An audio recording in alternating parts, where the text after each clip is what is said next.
The DC universe has a wide variety of superheroes and supervillains, and with the endless possibilities and worldwide adoration thanks to the Dark Knight trilogy, we got not only the DC Extended Universe, but also the DC TV universe on the CW television network, the network responsible for bringing us Smallville. But why is one doing better than the other? Why do you read on social media and find mixed reactions for Justice League, but mostly positive reactions for the CW's Crisis on Earth X? Truth is, it's simple, really, and that's time management. I made a pretty shoddy video a long time ago called Why Marvel is Winning Analysis, which talked about why Marvel Studios is beating out Warner Brothers. The comics, it's a different story, but movie-wise, it's not a contest. One thing DC fanatics, not regular fans, fanatics, said in the comments section of that video is that comparing the DC Extended Universe to the Marvel Cinematic Universe is not fair because Marvel started a long time ago developing its movies, and DC has to play catch-up. But the truth is, that's absolutely mental. One company doesn't need to play catch-up with another to stay relevant. If you produce quality film, then people will recognize it. And surprisingly, the CW took the Marvel approach, and by this I mean when the Arrowverse started with Arrow, it was obvious that they didn't really have much plans to create more of a universe. It was a condensed, fantastic season, and that's it. It didn't have to be more than that. You're delusional. You're zip-cuffed to that chair. But in the movies, Warner Brothers keeps cramming as many DC references into one movie as possible. I mean, Man of Steel was fine, but then Batman v Superman, Suicide Squad, it just kind of started growing. But in Season 2 of Arrow, we got a hint at a larger universe. Now realizing that the Arrowverse has massive potential, they decided to do a Flash spin-off. And to see if audiences responded well, they had one episode with Barry Allen meeting the Arrow team before he became the Flash. But in Batman v Superman, we not only have Batman, but we also unnecessarily have Wonder Woman, Doomsday, hints at Darkseid, Steppenwolf, Evil Superman, Flash, Cyborg, and Aquaman in a span of 2.5 hours. And yes, TV is different from movies. TV can do things a lot slower because it has a lot more episodes, but the key is one thing at a time. Wonder Woman did the exact same thing Arrow Season 1 did. Do something concentrated and not universe building and go on from there, but no, we have Suicide Squad.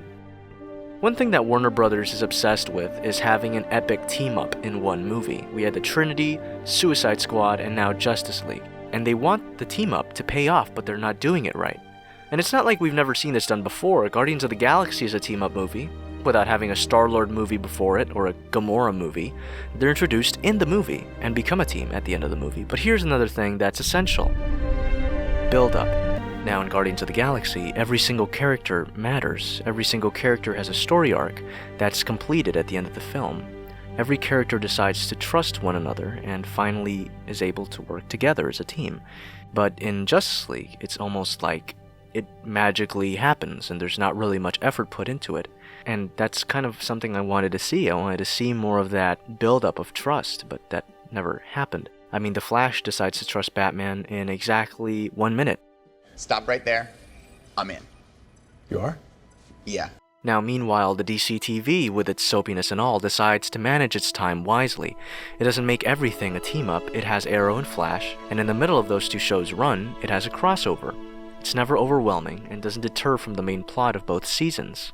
Eventually, the CW makes its own show titled Legends of Tomorrow, which also crosses over with Arrow and Flash. Meanwhile, in each show, new characters are introduced, which then pay off in the crossover. Think of the crossover as the Avengers or Justice League movies, and Arrow, Flash, Supergirl, and Legends are like solo movies.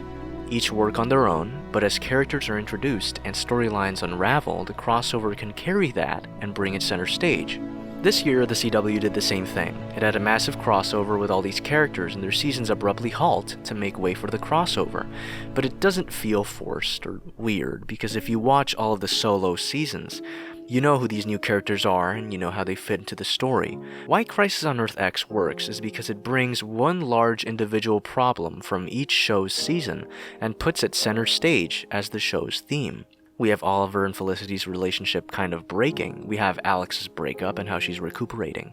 We have Jackson Stein's familiar bond falling apart and Barry and Iris's love being prevented yet again, and again, it works because we know who these characters are, and if we had Crisis on Earth X but had to be introduced to the Legends and Supergirl for the first time in the crossover, half of the crossover's plot wouldn't work.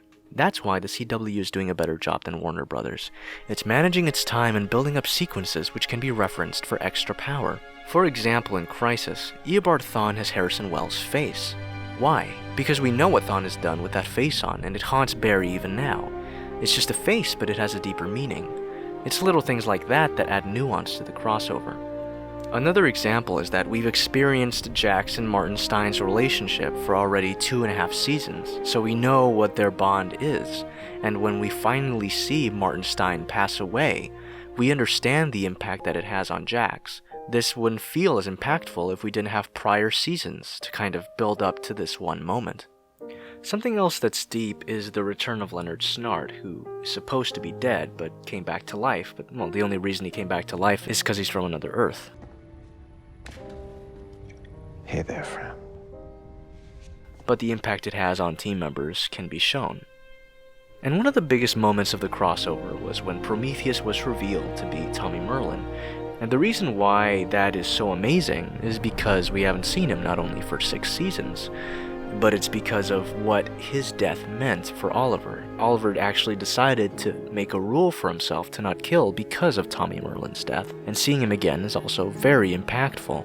But this would have never had the impact it had if it hadn't been for Season 1 of Arrow. I recommend the DC Extended Universe, or should I say Warner Brothers, take a step back and do a lot more movies that work on their own and don't really feel like they have to build up a universe.